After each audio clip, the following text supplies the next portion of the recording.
Baking powder, ডিম কিচ্ছু দরকার নেই। শুধুমাত্র আতপ চাল নগদ ভিজিয়ে নেবেন। ১ ঘন্টার মতো ভিজে গেলে নরম হয়েছে কিনা দেখে এটাকে ভালো করে ধুয়ে ব্লেন্ডারে জারে দিয়ে দিবেন। কিছুটা পানি দিয়ে স্মুথ একটা পেস্ট তৈরি করে নেবেন, ঠিক এরকম। যত স্মুথ হবে আপনার জালিদারটা তত বেশি ভালো হবে। অন্য একটা পাত্রে ঢেলে কিছুটা ধনিয়া পাতা, স্বাদমতো লবণ। ধনিয়া পাতাটা অপশনাল, থাকলে দিবেন, না থাকলে না দিলেও চলবে। এরপরে একটা তাওয়ার মধ্যে সুন্দর করে একটু ছড়িয়ে ঢাকনা দিয়ে ঢেকে দিবেন। ঠিক এরকম জালিদার হবে পিঠাগুলো।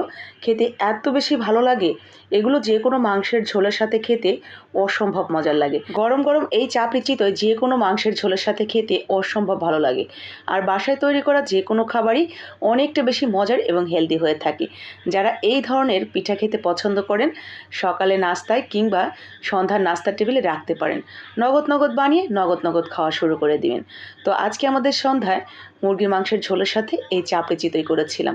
অনেকটা বেশি ভালো লাগছিল খেতে, দারুণ মজার।